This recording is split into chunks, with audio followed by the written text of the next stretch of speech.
Bonjour à tous, salut les caps. Aujourd'hui, nouvelle vidéo, perquisition en cours chez l'associé de Tiffaine Auzière. Il faut comprendre que Tiffaine Auzière, elle est avocate de profession. Et là, vous allez me dire, mais pourquoi l'associé Tiffaine, pourquoi préciser que Tiffaine Auzière, en fait, dans le titre, pourquoi tous les médias, quand ils parlent de l'associé de Tiffaine Auzière, qui est donc perquisitionné en ce moment pour une enquête sur d'éventuelles opérations de blanchiment d'un oligarque russe, pourquoi on précise Tiffaine Auzière? Et là, vous allez vous rendre compte qu'en réalité, quand on remet les pièces du puzzle en place, tout fonctionne de manière coordonnée. C'est la vidéo du jour, chers amis, donc bienvenue sur cette vidéo. N'hésitez pas à mettre un pouce bleu, comme je le rappelle dans chaque vidéo. Si cette vidéo a fait 1000 vues, si les 1000 personnes qui regardent s'abonnent, eh ben n'empêche, je gagne 1000 abonnés comme ça. Et vous n'aurez fait que d'appuyer sur un bouton. Et finalement, moi, j'aurais gagné 1000 abonnés comme ça. Donc, chers amis, je vous incite évidemment à vous abonner pour récompenser mon travail. Alors, donc, qui est cette fameuse personne qui s'appelle Monsieur Moréas, Maître Moréas, qui est avocat fiscaliste. Il travaille depuis 8 ans avec la belle-fille de Macron, puisque Tiffaine Auzière, elle est avocate, et donc quand on est avocat, on est dans un, pas dans une entreprise, j'ai oublié le mot, dans un bureau, voilà, dans un bureau qui regroupe plusieurs avocats. Et donc, dans ce bureau d'avocats, il y a Monsieur Moréas qui est donc visé par une enquête et par une perquisition parce qu'il aurait aidé un oligarque russe. Et justement, on va se renseigner sur cet oligarque parce que rendez-vous compte qu'il a un lien avec les Macron. En tout cas, c'est ce qu'on laisse entendre sur les réseaux sociaux. Vous allez le voir, donc restez bien jusqu'à la fin de cette vidéo parce que là, on part de l'avocat fiscaliste qui a des liens avec Tiffaine Auzière et on remonte jusqu'au couple Macron-Brigitte et Hanouna. Ça déconne pas les mecs. Alors, donc pareil, on a un tweet de John Loren, je te passe le salut John de Loren, qui nous dit « Perquisition aujourd'hui chez Frédéric Moréas, associé de Tiffaine Auzière, la fille de Brigitte Macron. L'enquête vise les montages financiers de l'oligarque Souleymane Kerimov, proche de Poutine. On avance, ça y est. Comme je vous l'ai dit, hein, les vidéos actu, c'est comme une grosse pelote de laine, et il suffit de tirer sur le petit bout, et là, hop, la pelote, elle se déverse, elle se déverse, elle se déverse. Vous allez voir. Hanouna a-t-il stoppé son émission suite à ses supposés liens révélés par Paris Match avec Tiffaine Auzière, notamment d'être en couple? Parce que souvenez-vous, Tiffaine Auzière, quelques jours avant, on a appris par Paris Match qu'elle sortait avec Hanouna. Et on se rend compte que Paris Match, ça appartient à la famille Arnaud, que Paris Match est aussi sous le comité de surveillance, enfin sous la responsabilité de Bolloré. Et on se rend compte que la société de production de Hanouna a comme associé le fils de Bolloré.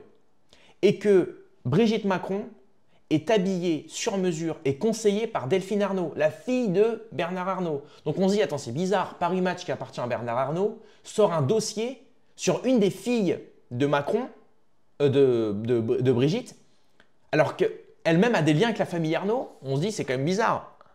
Et alors que Hanouna a des parts dans H2O Prod avec Bolloré, on se dit waouh! Et pour ça, pour approfondir le sujet Hanouna, j'ai déjà sorti une vidéo là-dessus, donc je vous incite à la voir.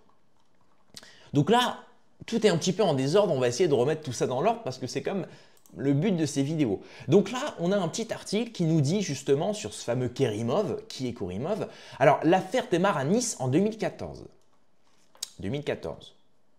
Ukraine-Russie 2014, souvenez-vous.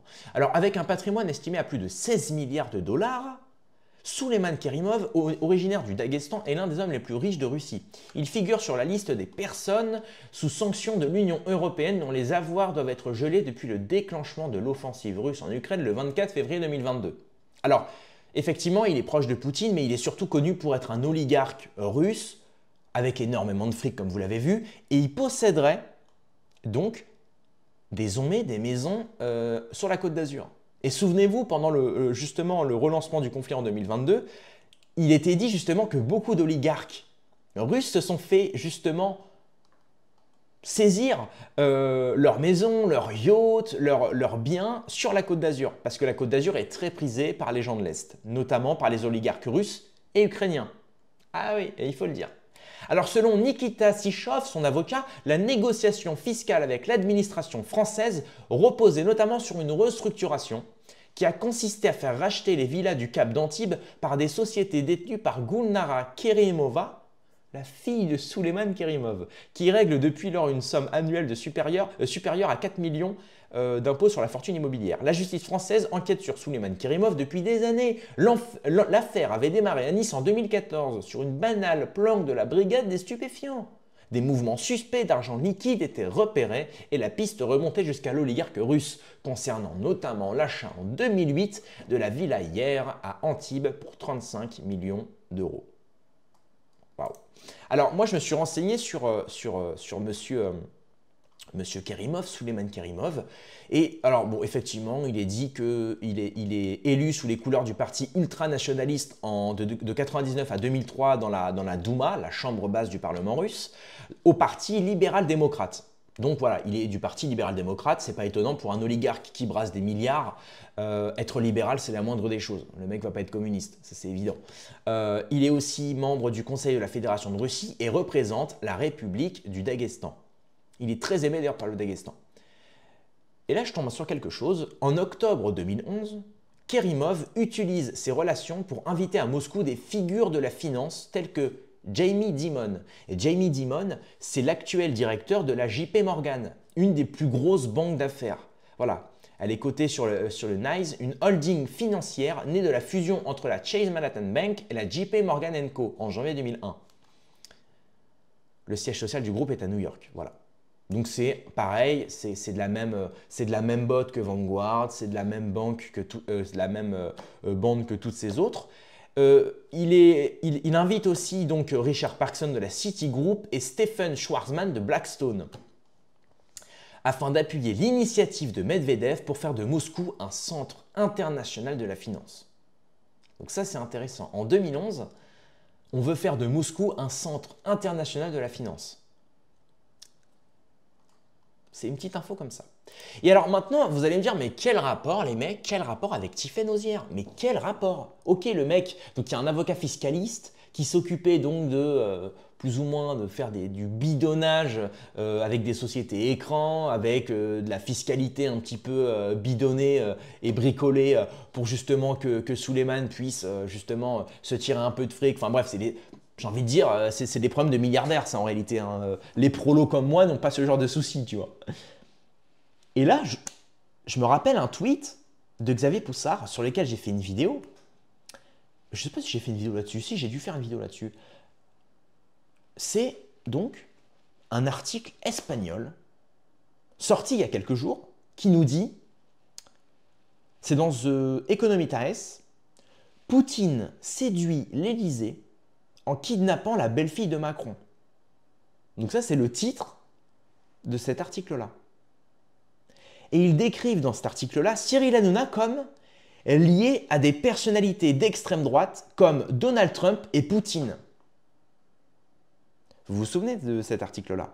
J'ai fait une vidéo là-dessus où justement on a décortiqué un petit peu les relations et ces fameux journalistes espagnols qui étaient allés jusqu'à dire même que Macron avait été dans la même classe qu'une des filles de Brigitte, Laurence, non pas Tiphaine.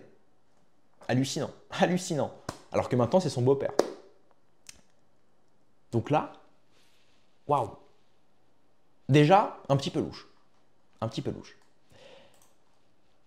Et donc là, je suis tombé sur un autre tweet qui nous dit « La villa Monet-Jean ». La villa Monet-Jean, vous savez ce que c'est? Je vais vous le dire. C'est la propriété des Macron. C'est la propriété dont Brigitte a été l'héritière, puisque la villa Monet-Jean au Touquet, c'est la villa qui appartenait justement à la famille Trogneux, au père, qu'il a donc donné comme héritage à Brigitte. Et apparemment, donc les Macron, Brigitte et Emmanuel se seraient chargés de vendre cette propriété, une propriété familiale quand même, c'est bizarre. Les fameux week-ends au Touquet où Macron peut se reposer justement. Et donc apparemment, elle aurait été vendue justement à Souleymane Kerimov. On y vient, chers amis, on y vient. Alors attention, à prendre avec des pincettes. Parce que rien d'officiel. Justement, vous allez voir. Donc, France 3 nous dit, alors je vais vous mettre le lien de l'article, leur maison de famille vendue au Touquet, le couple Macron déménage. Et donc ça, on apprend ça le 13 février 2025. Le 13 février 2025. Soit un mois avant cette fameuse perquisition. Un peu louche. Donc voilà, c'est une rumeur qui parcourt les rues de la charmante cité balnéaire, bla bla bla. Voilà, donc évidemment on nous explique que voilà, c'est la fameuse maison dont aurait hérité Brigitte Macron, enfin la villa. Donc certains disent voilà, tout se dit et tout s'invente au Touquet, c'est un petit village, mais effectivement les agences immobilières chargées justement de cette villa Monéjean disent effectivement que ils ont été pris de court, le couple Macron a été pris de court et aurait donc décidé de vendre un petit peu sur un coup de tête cette maison-là. C'est bizarre, comme si le couple Macron avait décidé de vendre cette maison-là direct parce qu'ils savent que peut-être voilà, ils doivent partir d'urgence. Ou peut-être que, non mais souvenez-vous que le 13 février, c'est le moment où justement Xavier Poussard avait sorti son livre. Le moment où Candace Owens a tout balancé. Donc est-ce qu'ils se sont dit on vend la baraque? Parce que dans tous les cas, on va nous sortir de l'Élysée, le peuple va se révolter parce qu'ils vont apprendre la vérité. 3 semaines après, Tiffaine Nozière sort avec Cyril Hanouna et Tiffaine Nozière apparemment elle aurait probablement des envies donc de révéler le secret au grand jour. Le secret de sa mère. C'est ce qui se dit. Donc effectivement, là, tout rentre en corrélation. Encore une fois, comme je vous l'ai dit dans ces vidéos-là, moi je ne fais que vous donner les pièces du puzzle, maintenant c'est à vous de reformer le puzzle. Chacun se fait son avis. Je vous laisse vous faire votre avis. Je ne vais pas affirmer quelque chose qui n'est pas… Moi, c'est mon travail de pseudo-journaliste, de journaliste à mon compte, disons, c'est de chercher des preuves. Et ensuite, avec ces preuves-là, on essaye de ficeler un petit peu, de bricoler certaines histoires, certaines thèses, et vous prenez celle qui vous plaît le plus, j'ai envie de vous dire. Voilà. Pourquoi vendre la villa Monéjean? Effectivement, cette demeure de 4 étages, 250 mètres carrés, la fameuse villa de la famille Trogneux. C'est quand même bizarre, sachant que pareil, la chocolaterie dont la famille Trogneux, effectivement, l'héritière, attendez, la famille Trogneux à Amiens, c'est connue pour leur chocolaterie. Pareil, elle a fermé. Elle a fermé cette chocolaterie. Elle a fermé. Donc là, c'est bizarre. La chocolaterie Trogneux fermée. Le couple Macron vend la fameuse maison de l'héritage de la famille Trogneux, ils la vendent. Et en plus, il l'aurait vendu, encore une fois, on va y revenir, à Souleymane Kadyrov. Bien que rien n'a été acté. Hein. C'est qu'un tweet et on va y revenir, on va essayer de contredire. Parce que c'est ça aussi, le travail du journaliste, c'est de se contredire soi-même pour essayer de trouver justement réponse.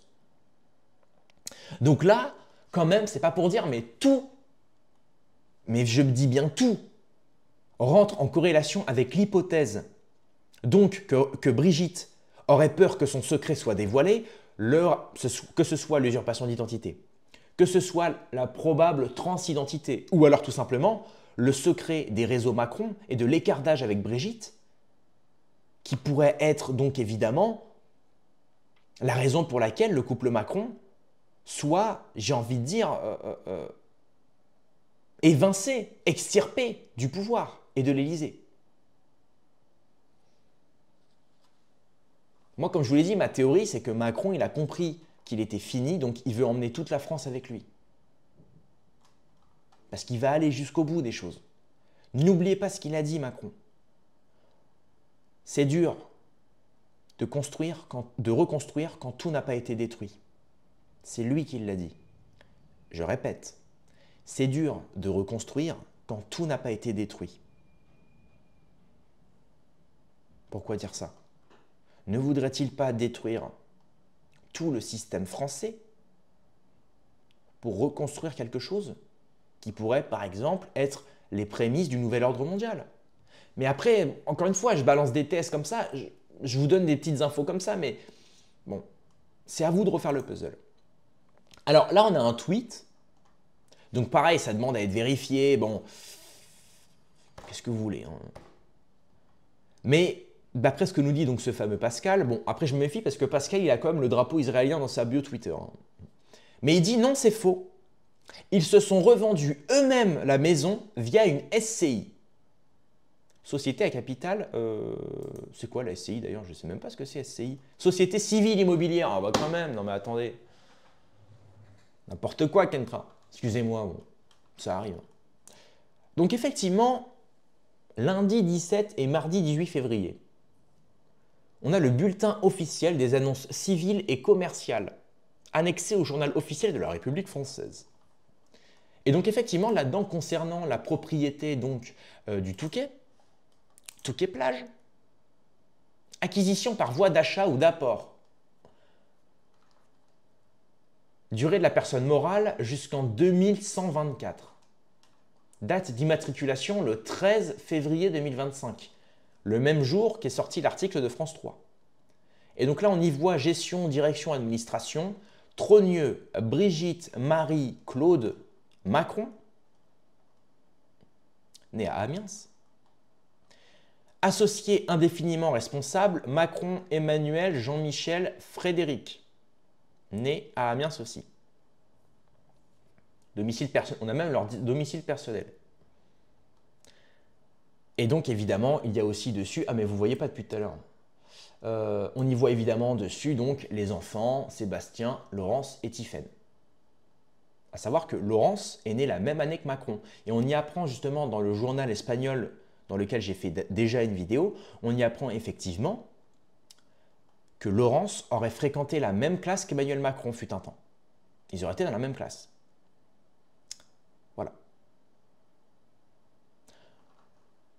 Et pour finir cette vidéo-là, évidemment, on finit en beauté avec un petit scoop. Et là, on revient sur le cas Hanouna. Personne n'en parle encore, mais le prochain livre de Cyril Hanouna a pour but de dépasser Becoming Brigitte. La maison d'édition Édition Plomb a sélectionné les meilleurs IA pour l'aider à écrire. Le titre, simple, Agenda secret TPMP. Il va dévoiler l'opération avec Tiphaine. Et effectivement, sur Amazon, il y a un livre qui est apparu qui s'appelle Agenda secret TPMP. Il y a marqué 31 décembre 2099. Bon, ça évidemment, c'est dans Amazon, tu trifouilles un petit peu ce que tu mets, enfin ce que tu veux. Il y a marqué auteur Cyril Hanouna, visuel à venir, 1990. Et le titre s'appelle Agenda secret TPMP. Et bon, je pense qu'après, ils vont refaire le... Mais, éditeur, donc évidemment, l'édition Plomb. Donc là, on apprend que Hanouna va sortir un livre. On y apprend qu'au même moment, Tiphaine Ozière se rapproche d'Hanouna. Est-ce que Hanouna ne veut pas justement, après avoir donc son émission s'arrête, C8 ne renouvelle pas donc le contrat avec TPMP. Toutes ces choses-là font que, est-ce que finalement, ce n'est pas un coup de pression de l'Élysée justement, qui veut encore une fois, je ne sais pas, peut-être mettre un coup de pression donc soit à Tiphaine pour lui dire voilà, ne révèle pas le secret de ta famille, ou alors, il y a tellement d'infos là, il y a tellement d'infos. Chers amis, s'il vous plaît, je vais vous demander une chose. Je le fais rarement, mais partagez cette vidéo. Vous savez, vous appuyez sur le petit bouton partager, vous copiez le lien et vous le mettez dans vos groupes WhatsApp, sur Twitter. Vous prenez des petits... N'hésitez pas, reprenez des extraits de ma vidéo, mettez-les sur Twitter, mettez-les sur Instagram, mettez-les sur TikTok, allez-y. Parce que là, quand même, c'est louche. Comme je vous l'ai dit, hein, dites-vous, on est parti donc de l'avocat, Monsieur Moréas, avocat fiscaliste, dans le même bureau que Tiphaine Ozière. Et on remonte maintenant jusqu'à Hanouna et le couple Brigitte Macron et Emmanuel Macron qui ont vendu leur baraque. Et apparemment, ils se la seraient revendue à eux-mêmes. Mais certaines personnes nous disent qu'elle aurait été revendue donc à Monsieur Kérimov. Et donc là, on comprendrait un petit peu mieux. Donc évidemment, je vous incite à vous abonner à la chaîne parce que là, on va essayer de creuser le dossier.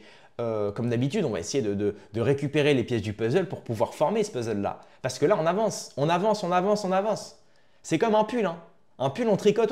Et à un moment, il sera fini le pull. Et après, on pourra le mettre. Et on pourra l'exhiber fièrement. Regardez, j'ai fini mon pull. Non mais c'est vrai.